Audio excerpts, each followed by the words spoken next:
할렐루야. 자, 우리 옆에 한 분 인사하실까요? 주의 이름으로 사랑합니다. 축복합니다. 네, 예배 가운데 우리에게 주님께서 기쁨으로 함께 해주시기를 기도합니다. 우리가 회복된다라고 하는 것은 참 중요한 것인데, 회복됐을 때 나타나는 사람들의 모습이 있어요. 그것은 바로 이제 마음의 기쁨이라는 거예요. 상황이나 여러 가지 여건에 따라서 흔들리는 것은 참된 평안이나 기쁨을 줄 수 없고, 우리가 이렇게 다 다양한 상황과 형편 속에서, 일들 속에서 이렇게 주님을 예배하러 오지 않았습니까?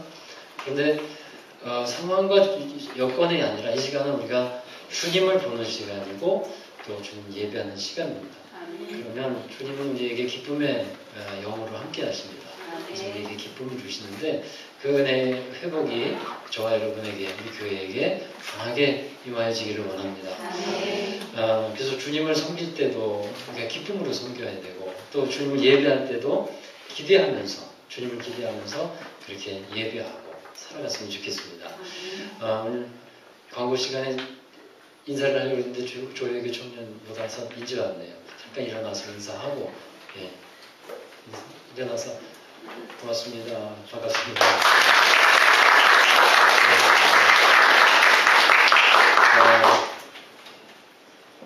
오늘 말씀은 이제 요한계시록 설교 두 번째 시간입니다. 요한계시록. 계시라는 것은 감추어져 있던 것을 드러낸다는 뜻을 갖고 있는데, 여러분 요한계시록에 대해서 많이 말씀을 직접 그렇게 자세하게 들어보신 적은 별로 없을 수도 있어요. 그런데 여러분, 계시록에서 이 계시가 언제 주어지는가? 보통 이 하나님의 계시가 주어질 때가 있어요. 주로 어떤 때 계시가 주어졌냐 하면 성도들에게 또 교회에 핍박과 환란이 있을 때, 그때에 계시가 주어지게 돼요. 에스겔에게 계시가 임했을 때, 바벨론의 이 이스라엘 백성들이 나라를 잃어버리고 포로로 잡혀가 있을 때입니다. 그때 그발강가에서 하나님께서 에스겔을 찾아오시고 하늘문을 열어주시고 계시를 보여주시죠. 다니엘도 계시에 속하는데, 다니엘서도 보면 다니엘이 그 바벨론의 포로가 되어 있고, 그리고 페르시아에서 또 그렇게 포로로 살아갈 때에 조국의 그 무너짐을 애통하게 여기고, 또 성전의 회파됨을 애통하게 여기고 있을 그때에 하나님께서 다니엘에게 계시를 주시게 되죠. 바로 그렇게 어렵고 힘들었을 때 하나님의 계시가 있는데, 그 계시 가운데는 뭐가 있냐면 하나님의 위로가 있어요. 하나님이 드러내 주시는 가운데 위로하심이 있어서 그 계시를 이제 알게 되고 받게 될 때 참으로 그 마음에 힘이 되고, 그리고 소망이 생기게 됩니다. 제가 교회를 개척하고 개인적으로 좀 마음도 그렇고 어려웠을 때가 있었는데, 그때 사람들을 다 보내고 강단에 남아서 혼자 기도를 할 때가 있었어요. 저 밑에 조그만 이제 먼저 있었던 교회에서 있었던 일인데, 그때 강단에 앉아서 이렇게 기도하는데 눈물이 그렇게 나더만요. 그래서 혼자 기도할 때 볼 때도 있어요. 그렇게 눈물이 나는데, 그때 하나님께서 그냥 말씀으로 이렇게 해주시는 것이 있었습니다. 말씀으로 알려주신 음성이 이리로 올라와라, 이리로 올라와라, 이렇게 말씀을 해주셨어요. 그래서 이게 무슨 말씀인가, 무슨 뜻인가 감을 못 잡겠더라고요. 이리로 올라와라. 그래서 나보고 먼저 하나님께 오란 얘기인가 그래서 감을 못 잡겠더라고요. 이 말씀이 어디서 성경에서 본 말씀인 것 같은데, 그때 기억이 안 나는 거예요. 그러다가 성경을 찾아봤어요. 그랬더니 요한계시록에 이 말씀이 나오더라고요. 요한계시록 이제 4장의 1절에 보면 사도 요한에게 하나님께서 이리로 올라와라, 이렇게 말씀을 하셔요. 그래서 이리로 올라오라고 하시면서 앞으로 마땅히 되어질 일들에 대해서 하나님께서 보여주시겠다라고 말씀합니다. 그래서 이리로 올라오라는 말씀은 이제 뭐 휴거라든가 아니면 죽음을 뜻하는 것이 아니고, 하나님께서 하늘의 문을 열어서 앞으로 되어질 일들을 보게 하실 것이다 라는 의미가 그 안에 담겨 있는 겁니다. 그래서 이리로 올라오라고 하시면서 계시를 열어서 보여주시는데 그 안에 하나님의 위로하심이 있다는 거예요. 위로하심이. 마찬가지로 저에게도 하나님이 그때 큰 위로하심을 이제 경험케 하셨어요. 그래서 이제 하나님은 이리로 올라오라고 하면서 요한계시록을 한번 보십시오. 2장과 3장에는 소아시아의 7교회, 현재 일어나는 일들에 대해서 말씀을 하고 있고, 이제 4장에서는요, 이리로 올라오라고 요한에게 말씀하면서 천상의 모습을 보여주고 계세요. 하나님 나라의 그 예배자들의 모습을 보여주면서 우리의 시선을 이 땅에서 하늘로 옮기고 계시다는 거예요. 요한계시록 4장에서. 당시의 초대교회 성도들이 극심한 핍박과 환난 그리고 순교하는 가운데서 살아가고 있었는데 하늘에 있는 교회를 보면서 주님의 보좌를 보면서 이제 소망을 갖게 되는 겁니다. 그래서 소망을 갖고 있는 사람은 어떻습니까? 기쁨이 있고 즐거움이 있게 되는 거예요. 저는 이 장면을 보면서 잘 알려진 예화 하나가 생각이 났는데 아프리카에 40년 동안 선교의 일을 다 담당한 한 선교사가 이제 선교 일을 마치고 미국 고국으로 돌아오게 되었습니다. 그가 배를 타고 돌아오는데 그 배에는 루즈벨트 대통령이 타고 있었다고 합니다. 같이 함께 배를 타고 이제 돌아오게 되는데 이 루즈벨트 대통령이 이제 그 미국에 도착해서 배에서 내리는데 수많은 환영 인파가 대통령을 맞이합니다. 그 대통령이 앞으로 나아갈 길에는 붉은 양 카페트가 깔리고 수많은 인파가 환영하고 그 다음에 군악대에 환영 음악이 울려 퍼지고 그럽니다.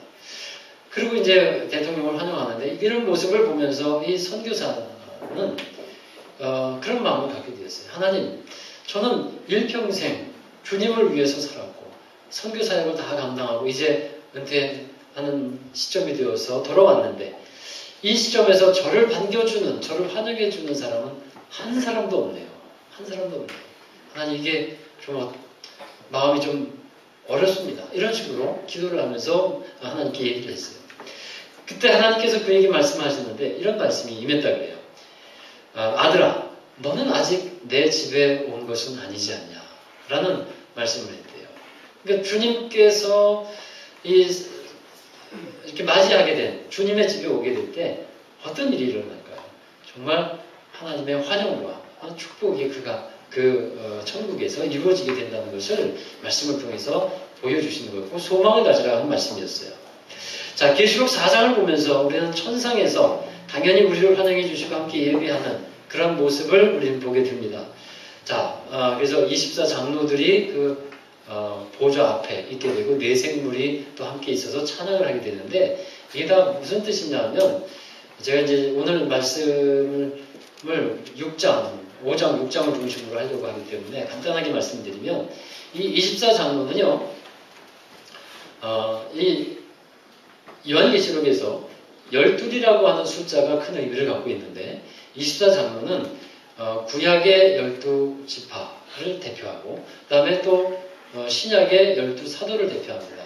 그래서 이 모든 이 대표자들은 곧 하나님을 믿는 성도들의 대표예요. 성도들의 대표가 되어서 하나님을 이렇게 찬양하고 예배하고 있다는 것을 보여주고 있는 것이고 네 생물은 이제 이사야서에도 이게 나오고 있는데 그룹들 말하자면 천사들입니다. 그러니까 천상에서 천사들과 그 다음에 하나님을 믿는 믿고 돌아간 사람들이 하나님을 예배하는 그 모습이 그 가운데 있는 것을 요한계시록 4장에서 보여주고 있는 거고 그리고 이어서 5장으로 넘어와요. 5장으로. 자, 오늘 읽은 말씀이죠. 이 5장에 넘어오면 이제 여러분의 이 요한계시록에 대한 이야기와 줄거리를 조금 알고 계셔야 되는데 요한계시록의 내용을 잘 알고 있지 못하고 이 설교를 들으면 참 이해하기가 쉽지가 않습니다. 그래서 제가 좀 이 줄거리를 말씀을 드리고 그리고 설교를 할게요. 자, 5장에 와서는 중요한 일들이 있는데 이 하나님의 보좌에서 하나님의 손에 두루마리 책이 하나 들려져 있습니다. 근데 이 두루마리 책은 아무나 볼 수 있는 것이 아니고 7개의 인으로 봉인이 되어 있어요. 이 두루마리 책에는 그러면 무엇이 기록되어 있을까요? 그것은 앞으로 되어질 일들에 대해서 이 두루마리 책에서 말씀하고 있는데 하나님의 구원과 심판의 역사들이 기록이 되어 있어요. 그런데 이 7개의 인을 뗄 수 있는 사람이 있어야 되는데 이 7개의 인을 뗄 수 있는 사람이 없는 거예요. 여러분 군대에 가보면 비밀 문서라고 있어요. 그 비밀 문서를 아무나 다룰 수는 없습니다. 그 비밀 문서를 열어볼 수 있는 사람이 있어요. 어떤 사람이 여냐면 그 비밀의 급에 따라서 다르지만 비밀 취급 인가증을 받은 사람만이 그 비밀을 다룰 수가 있습니다. 그것처럼 하나님의 손에 있는 이 봉인된 두루마리 책을 열어볼 수 있는 합당한 자격이 있는 사람이 있다는 거예요. 그런데 이 사도 요한이 보니까 아무도 그런 사람이 없어요. 그래서 사도 요한은 애통해하면서 울고 있었습니다. 그때 보좌 앞에 있던 24장로 중에 하나가 울지 말라고 이제 요한에게 말하면서 이런 말을 합니다. 유대의 사자 다윗의 뿌리가 이겼다. 유대의 사자 다윗의 뿌리가 이겼기 때문에 이제 그가 인을 떼기에 합당하다라는 말을 해줘요. 유대의 사자 다윗의 뿌리. 그리고 나서 5절에 가보면요. 우리 5장 5절에 보면 어린 양으로 이 유대의 사자 또 다윗의 뿌리가 어린 양으로 등장하는 것을 보게 됩니다. 그러면 여러분 이 말씀 보면 이 어린 양은 누구겠습니까? 유대의 사자는 누구겠습니까? 바로 예수 그리스도예요. 예수님이라는 것은 아주 명확하게 보일 수가 있습니다. 이제 이 어린 양 예수가 하나님의 손에서 인봉이 되어 있던 이 두루마리 책을 받아듭니다. 어린 양이신 예수가 인봉을 떼기 합당한 자가 되는 이유가 있는데 그것은 9절과 10절에 나와 있습니다. 예수 그리스도의 피, 어린 양의 피로 우리를 사서 하나님께 드리셨다는 거예요. 그러니까 우리는 이제 예수님으로 인해서 하나님께 드려진 사람들이 것입니다. 원래 우리는 어떤 사람들입니까? 원래는 하나님께서 사람을 만드실 때 하나님의 소유로 만드셨어요. 그런데 그래서 하나님의 것입니다. 하나님이 우리를 지으셨기 때문에. 그러나 사람이 죄를 지으면서 그 죄로 인해서 우리가 사탄에게 넘겨진 바가 되었다는 겁니다. 그리고 예수님은 자신의 피값을 주고 우리를 사단으로부터 다시 되돌려 받습니다. 사는 거예요. 그리고 하나님께로 우리는 다시 이제 드려진 사람이 되었다는 것이죠. 이런 일을 했기 때문에 바로 예수님이 그런 구원의 사역을 감당하셨기 때문에 구원에 장차 되어질 일들과 심판에 관한 일들이 기록된 그 두루마리 책을 인봉을 뗄 수 있는 자격이 주어지게 됐고 이 어린 양 예수가 이제 봉인된 책을 취합니다. 그러자 24장로와 네 생물이 곧 이건 천사라고 생각하시면 돼요. 새로운 노래로 찬양을 하게 됩니다. 하늘 또한 하늘 위에 있는 것과 땅 아래에 있는 모든 피조물들이 하나님을 찬양하게 돼요. 그 찬양의 내용이 뭡니까? 12절의 말씀만 보시면 이것이라고 정리를 할 수 있어요. 자, 요한계시록 5장 12절 읽어봅니다. 큰 음성으로 이르되 죽임을 당하신 어린 양은 능력과 부와 지혜와 힘과 존귀와 영광과 찬송을 받으시기에 합당하시도다. 아멘. 자, 이렇게 찬양을 합니다. 천상에서 이제 예수님께서 이 봉인된 두루마리 책을 받아들였어요. 그리고 이어서 이제 6장으로 넘어가는 겁니다. 드디어 이제 6장에서는 봉인되어 있던 그 인들이 7개의 인이 있는데 그것이 하나하나 떼어지기 시작합니다. 그리고 그 인이 떼어지면서 이제는 이 세상을 향한 하나님의 심판과 진노가 임하는 것을 보게 돼요. 첫 번째부터 네 번째 인을 보면 이 네 종류의 말이 나오게 되는데요. 그래서 이제 첫 번째 인부터 네 번째 인까지를 기마자 환상이라고 합니다. 첫 번째 인을 떼었을 때는 흰 말과 그 흰 말을 탄 자가 나옵니다. 이 구절에 대해서는 아주 상반된 두 가지의 견해가 있어요. 이 흰 말을 탄 자가 누구냐 했을 때 흰 말 탄 자는 예수 그리스도다라고 하는 측과 예수 그리스도를 가장한 적그리스도다 하는 그 두 가지 상반된 주장이 있어요. 다 근거가 타당하다고 할 수 있죠. 다들 자신의 주장들이. 그런데 저는 그리스도로 보자라는 입장이에요. 이것을 그리스도로 보자. 흰말을 탄 자가 그 근거가 이제 요한계시록 19장 11절에 또 한 번 등장하게 되는데 그때 이렇게 나타나요. 자, 읽어보겠습니다. 또 내가 하늘이 열린 것을 보니 보라 백마와 그것을 탄 자가 있으니 그 이름은 충신과 진실이라. 그가 공의로 심판하며 싸우더라. 예, 이 흰말 자가 처음에 6장에서 나와서는 이제 이기려고 하고 또 싸우려고 하는데 결국에는 또 19장에서도 계속해서 이제 하나님의 공의로 싸우는 것을 보게 됩니다. 바로 이제 그런 맥락에서 우리가 보는 것이 저는 좋다라는 생각이고요. 자, 때로는 이 사단은 자신을 사단의 광명한 천사로 가장하고 나타나기도 합니다. 그런데 이 말씀에서 교회는 주님과 함께 싸움을 싸워서 이겨야 할 사명이 있는 존재라는 거예요. 그것을 계속해서 강조하고 있는 것으로 우리가 보자 하는 겁니다. 그리고 두 번째 인이 떼어지는데 두 번째 인이 떼어질 때는 붉은 말이 나오게 되죠. 이 붉은 말은 전쟁의 재앙을 뜻합니다. 전쟁의 재앙. 이제 핏빛이죠. 붉은 빛은. 그리고 세 번째 인을 떼니까 검은 말이 나오게 되는데 이 검은 말은 기근으로 인한 재앙을 뜻하고 있어요. 그래서 기근으로 인한 재앙이 임하게 되면 이제 곡물값이 엄청나게 폭등하게 되죠. 그런 일들이 이제 기록이 되어 있습니다. 곡물값의 폭등. 혹시나 이제 그런 일들이 경험이 되거든, 주님께서 말씀하시는 것이 이루어지는 것인가, 이렇게 한번 생각해 보셔도 돼요. 자, 그 다음에 네 번째 인이 떼어지면 청황색 말이 나오는데, 이 청황색은 사람이 죽었을 때 피부의 색깔입니다. 그러니까 이것은 사망을 뜻하는 거예요. 사망의 재앙. 그 청황색 말을 탄 자가 땅의 4분의 1의 권세를 갖는다 그랬는데, 그것은 곧 이 인류의 4분의 1이 죽임을 당한다는 뜻을 갖고 있어요. 그만큼 많은 사람이 죽임을 당하는데, 혹시 그런 일들이 또 일어나면, 이것도 하나님의 심판의 징조구나 라고 여러분이 아시면 됩니다. 자, 그리고 다섯 번째 인을 뗄 때는 천상의 순교자들의 기도가 탄원이 나와요. 그때 주님은 구원의 수가 차기까지 잠깐 쉬라고 말을 하죠. 순교자의 수가 차기까지. 그리고 여섯째 인을 뗄 때는 큰 지진이 일어나고 해가 검어지고 달이 붉어지고 하늘의 별들이 떨어지는 그런 현상들이 나오게 됩니다. 이것도 예수님께서 마태복음 24장에서 미리 또 말씀해 주신 것이기도 합니다. 자, 지금까지 말씀드린 것이 이제 5장과 6장의 내용입니다. 한 구절 한 구절 자세하게 볼 시간이 지금은 없어서 그냥 이렇게 줄거리만 먼저 말씀을 드렸는데, 여러분 이것을 처음 들으신 분들은 아직 생소하실 거예요. 그리고 이 요한계시록의 내용을 알지 못하고 이 설교를 들으신 분들은 무슨 공상과학 영화라든가 이런 얘기를 들은 것처럼 생각이 드실 거예요. 근데 여러분 계속 이 말씀들을 읽어보시고 또 그 의미들을 하나하나 또 알아가시기를 바랍니다. 그러면 하나님의 역사하시는 그런 모습들이 보이게 될 거예요.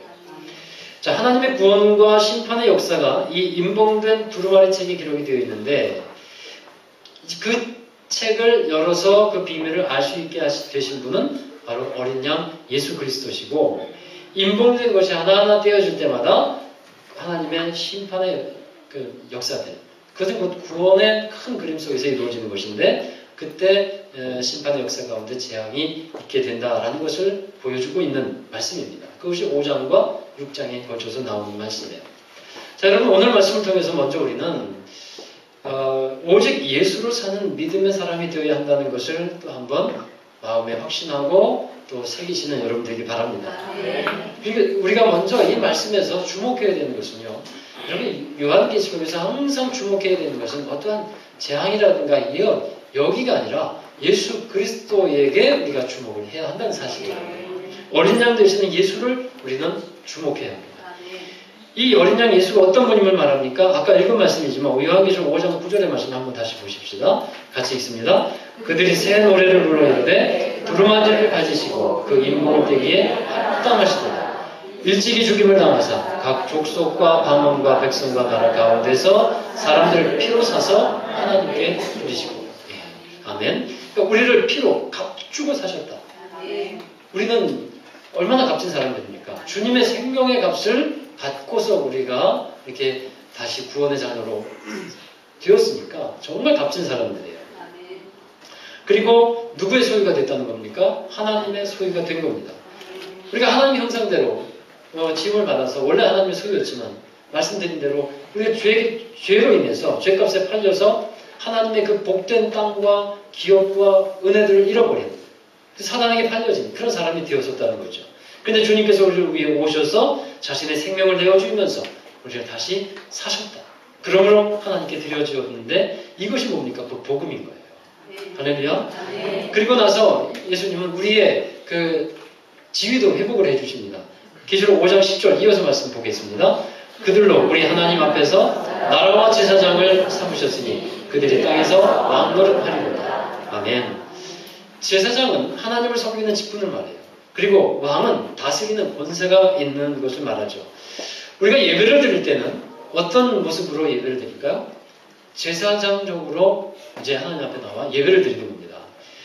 우리가 하나님께 예배를 드리는 주체가 된다는 거예요. 여러분 자신을 제물로 드리는 겁니다. 자, 그리고 이 하나님의 은혜 보좌 앞에 제사장적으로 나오지만 이제 세상으로 나갈 때는 어떤 모습으로 나가야 합니까? 왕의 모습으로 나가야 한다는 거예요. 하나님 앞에 왕의 모습으로 나오는 게 아닙니다. 하나님 앞에 제사장 모습으로 나오고 우리가 세상에 나갈 때는 왕된 모습으로 나가서 왕적인 권세를 갖고 살아가야 한다 하는 말씀입니다. 여러분 땅에서 왕노릇한다 이 말씀이 여러분이 어떻게 들리십니까? 또 당시 로마 시대의 이 초대교회 성도들에게는 이 말이 어떻게 들렸을까요? 당시에 이 로마 황제는 신적인 권세를 갖고 있는 존재였고 많은 사람들을 다스리는 그런 사람들이었습니다. 실제적인 왕은 로마의 황제였어요. 그런데 이 로마의 황제의 핍박 가운데 살고 있었던 이 초대교회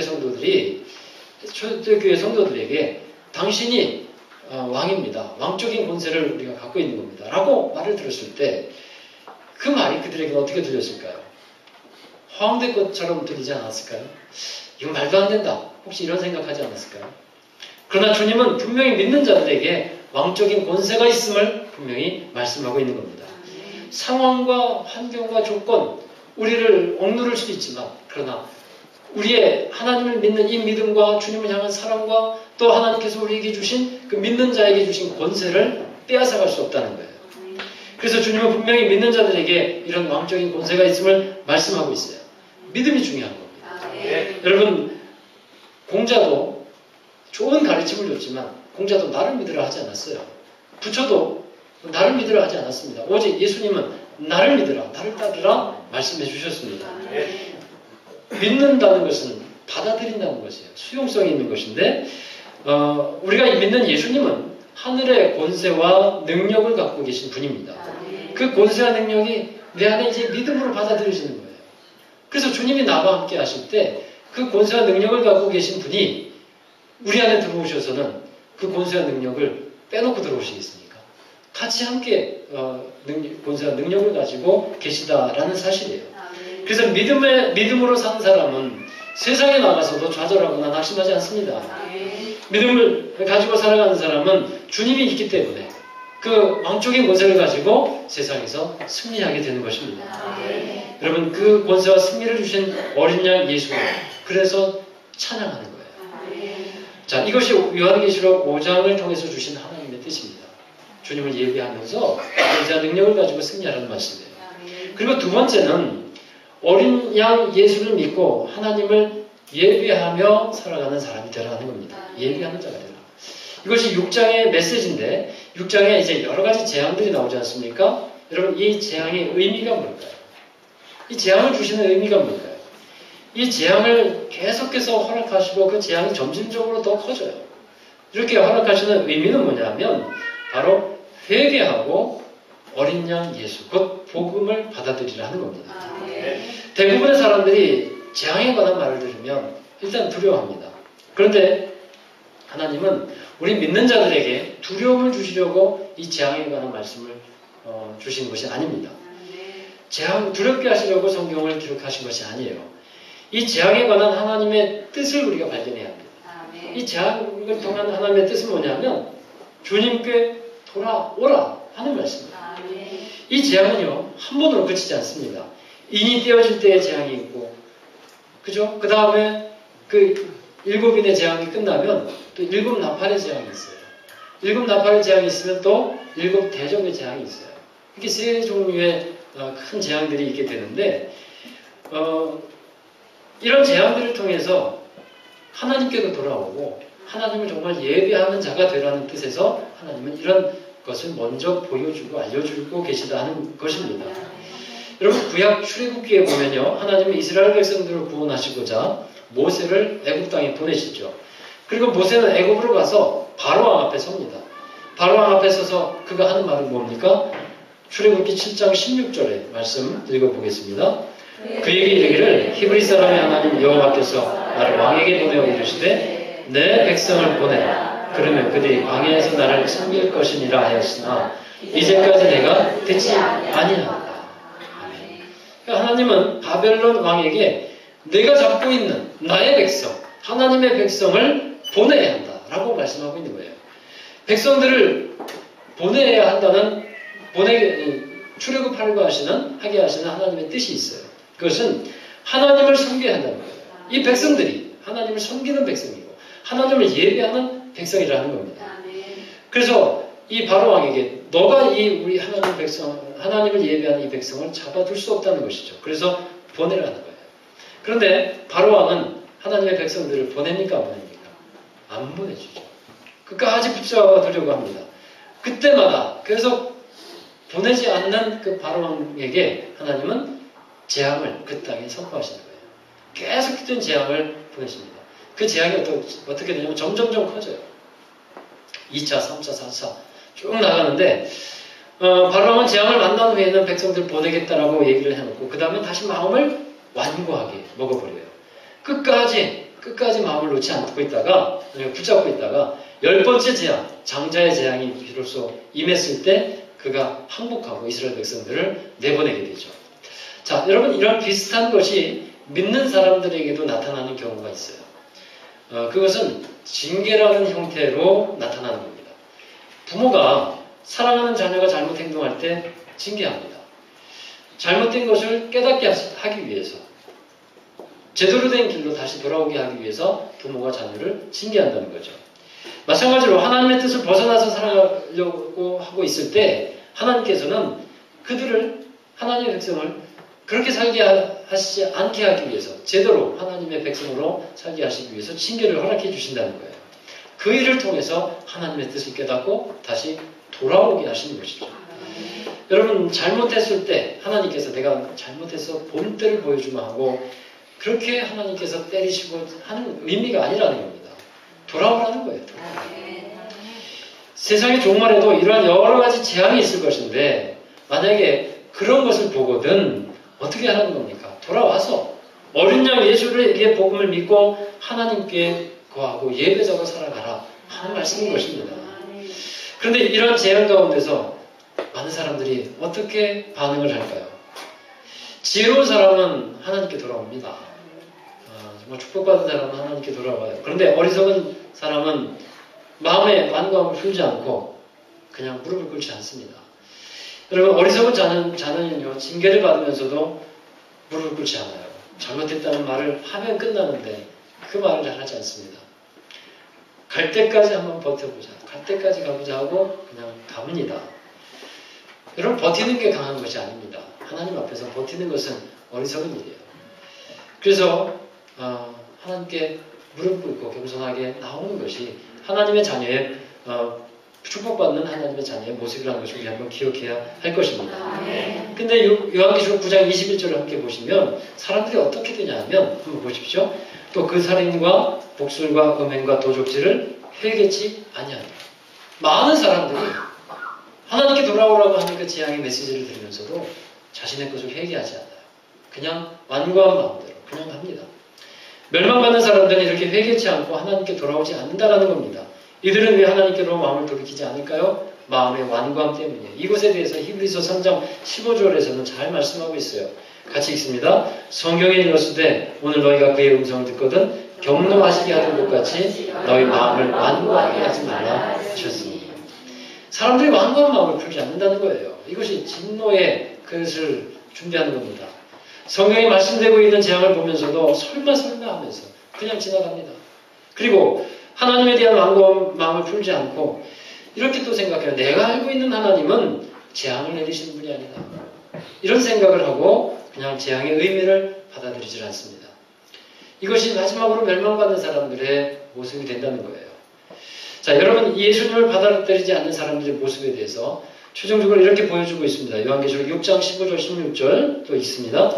땅의 임금들과 왕족들과 장군들과 부자들과 강한 자들과 모든 종과 자유인이 불과 산들의 바위 틈에 숨어 산들과 바위에게 말하되 우리 위에 떨어져 보좌에 앉으신 이의 얼굴에서와 그 어린 양의 진노에서 우리를 가리라. 아멘.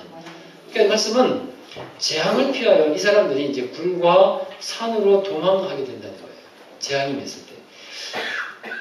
이 굴과 산으로 피한 사람들을 보십시오. 이 세상에서 정말 잘 산다고 하는 사람들이었어요. 땅의 임금들, 왕족들, 장군들, 부자들, 강한 자들. 그런데 이들은 그곳에서 피할 것을 삼지만 절대로 하나님의 진노를 그곳에서도 피할 수 없다는 겁니다. 자기가 쌓아놓은 재물과 자기가 쌓아놓은 어떤 명성과 힘과 권력 가지고는 하나님의 심판 앞에 설 수가 없다는 거예요. 그래서 여러분 이 말씀을 통해서 우리가 깨달아야 하는 것이 있어요. 진정한 피난처는 바로 어린 양 예수 그리스도라 하는 사실입니다. 우리는 어린 양 예수께로 그래서 들어가야 돼요. 문이 되신 어린 양 예수께 들어가야 합니다. 예수님이 가장 안전한 피난처가 되시기 때문입니다. 출애굽 당시에 10번째 장자의 재앙이 있을 때 좌우 문설주에 어린 양의 피를 바른 그 가족만이 하나님의 진노와 사망의 재앙에서 넘어갈 수 있었잖아요. 그게 6월절 아니겠습니까? 지금도 우리는 어린 양 예수의 피가 있어야 합니다. 그의 피가 뿌려진 사람에게는 하나님의 진노가 넘어가지 않아요. 우리가 우리의 의로 하나님 앞에 설 수 없고 바로 예수님의 의로, 어린 양의 의로 설 수 있게 되는 줄로 믿습니다. 룻기서에 보면 룻이 고향 베들레헴으로 돌아와서 보아스라는 사람을 만나는데 이 보아스가 룻에게 이런 말을 해줍니다. 룻기 2장 12절입니다. 읽습니다. 여호와께서 내가 행한 일에 보답하시기를 원하며 이스라엘의 하나님 여호와께서 그의 날개 아래 보호를 받으러 온 내게 온전한 상 주시기를 원하노라 하느니라. 아멘. 사랑하는 여러분, 주님만이 예수님만이 안전한 피난처이십니다. 우리가 이 어린 양 예수를 믿을 때에 그가 우리를 구원의 길로 인도하시고 끝까지 지켜주실 줄로 믿습니다. 기도하겠습니다. 하나님, 어린 양 예수 그리스도를 우리가 믿고 그 안에 거하고 그래야 하나님의 구원의 아름다운 기업의 삶을 살아갈 수 있게 하여 주심을 감사를 드립니다. 하나님, 이 세상을 바라보며 하나님께서 가슴 아파하시고 마침내 이제 심판하실 때가 있음을 우리가 기억합니다.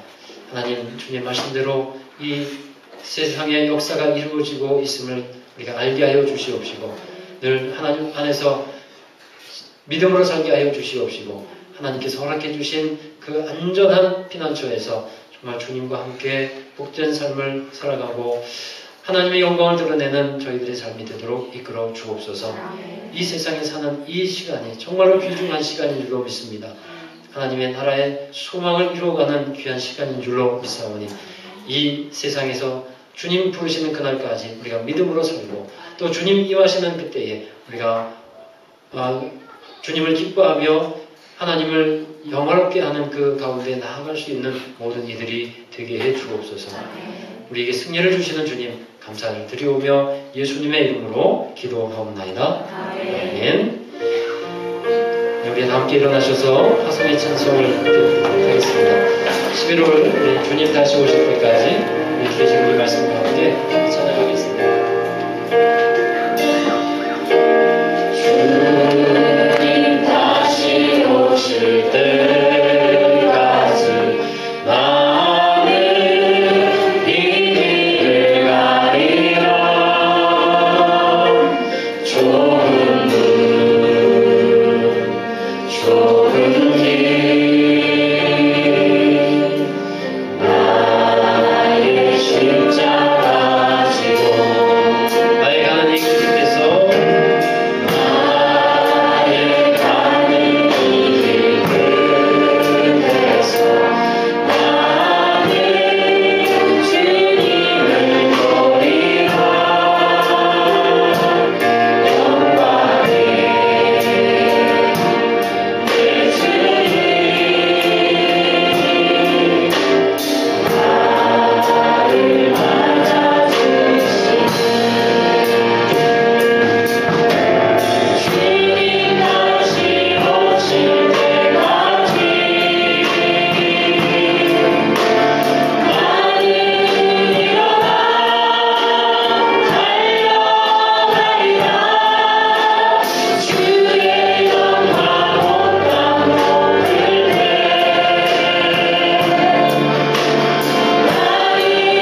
하나님, 우리를 예수 그리스도의 생명으로 다시 사셔서 하나님께 드린 그 주님을 찬양합니다.